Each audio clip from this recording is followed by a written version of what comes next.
नमस्कार दोस्तों, YouTube के मेरे चैनल यूपी बोर्ड पढ़ाई में आपका स्वागत है।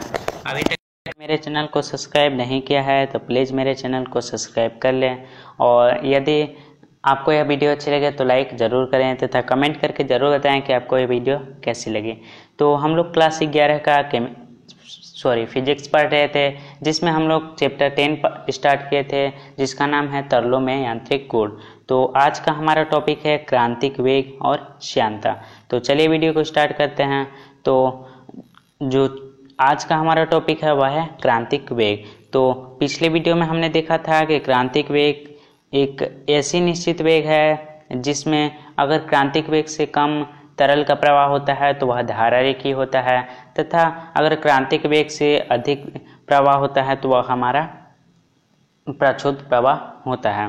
तो क्रांतिक वेग की परिभाषा इस प्रकार से दे सकते हैं, किसी तरल का वेग का वह अधिकतम मान जहां तक तरल का प्रवाह धारा रेखीय होता है क्रांतिक वेग कहलाता है। इसे हम Vc से प्रदर्शित करते हैं। इसको हम इस प्रकार से भी परिभाषा दे सकते हैं, किसी तरल का वेग का वह न्यूनतम मान जहां तक तरल का प्रवाह प्रक्षुब्ध प्रवाह होता है क्रांतिक वेग कहलाता है।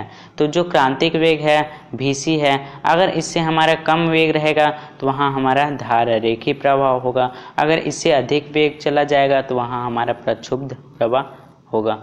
तो क्रांतिक वेग आप लोग समझ गए होंगे कि वह तरल का वेग का वह अधिकतम मान जहाँ तक तरल का प्रवाह धारा रेखित होता है क्रांतिक वेग कहलाता है। तो इसके आगे आता है हमारा श्यानता। तो आइए देखते हैं श्यानता क्या होता है। तो श्यानता हमारा एक प्रकार का घर्षण होता है। जिस प्रकार आपने देखा होगा कि अगर हम किसी बॉल को फेंकते हैं तो वह कुछ दूरी पे जाकर रुक जाता है, मतलब कि वह जमीन से मतलब कि तल से घर्षण काम करता है, उन दोनों के बीच उन घर्षण बल के कारण वे जो गेंद है वह रुक जाता है। इसी प्रकार आपने देखा होगा जब किसी तरल को फर्श पर फेंका जाता है या गिराया जाता है तो वह कुछ दूरी पर जाकर रुक जाता है, मतलब कि फर्श और उस तरल के बीच कोई ना कोई घर्षण बल काम कर रहा है।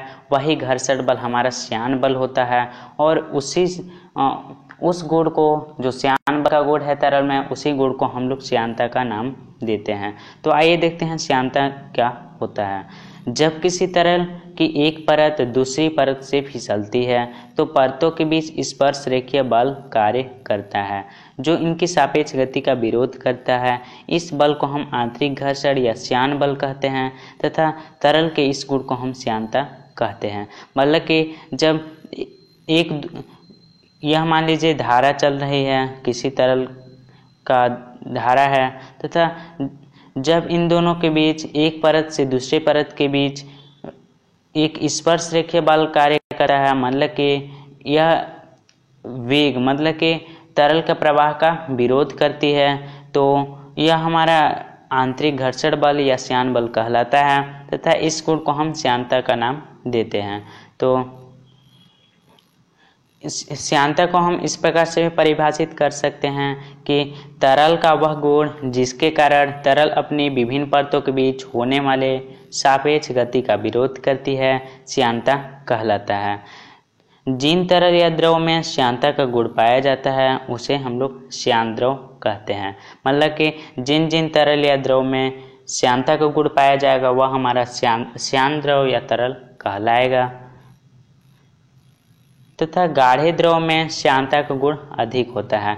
मतलब कि जब कभी आपने देखा होगा कि हम लोग फर्श पे अगर तेल और पानी को गिराए तो पानी हमारा अधिक दूर जाके रुकता है, लेकिन जब तेल होता है वह कम दूर जाके रुकता है। इसी प्रकार अगर हम शहद को गिराएं तो शहद तेल से भी कम दूरी तय करके वह रुक जाता है। मतलब कि जो द्रव है उसमें श्यानता का गुण सबसे कम हुआ तथा उससे अधिक हमारा तेल में हुआ तथा उससे अधिक हमारा शहद में हुआ। मतलब कि गाढ़े द्रव में श्यानता का गुण अधिक होता है तथा जो गाढ़ा द्रव नहीं रहता है उसमें श्यानता का गुण कम होता है। तो अगर हमारा कोई धारा चल रही है, जैसे इसमें चित्र में दिखाया गया है, क्षैतिज तल है तथा एक के ऊपर एक परत से धारा चल रही है, तो जो हमारे सबसे निचली परत होगी उसमें सबसे न्यूनतम वेग होगा तथा सबसे ऊपरी परत में अधिकतम वेग होता है। मतलब कि यहाँ पे 5 परतें हैं, तो हमारा V1 वेग जो होगा वह सबसे कम होगा, उससे अधिक V2 होगा, उससे अधिक V3 होगा, उससे अधिक V4 होगा तथा उससे अधिक V5 होगा। मतलब कि किसी भी धारा में सबसे ऊपरी परत का जो वेग होता है वह अधिकतम होता है तथा क्षैतिज तल या सबसे निचली परत का जो वेग होता है वह न्यूनतम होता है। तो आज के लिए बस इतना ही दोस्तों। इस वीडियो में हमने देखा कि क्रांतिक वेग क्या होता है तथा श्यानता क्या होता है। तो आई होप आपको यह वीडियो अच्छी लगी होगी। अगर पसंद आया होगा तो प्लीज़ लाइक ज़रूर करें तथा अपने दोस्तों में जितना से जितना हो सके शेयर करें और कमेंट करके ज़रूर बताएं कि आपको यह वीडियो कैसी लगी। और अभी तक आपने मेरे चैनल को सब्सक्राइब नहीं किया है तो प्लीज़ मेरे चैनल को सब्सक्राइब कर लें। तो आज के लिए बस इतना ही दोस्तों, फिर मिलेंगे एक नई टॉपिक के साथ। Thanks for watching the video. Thank you.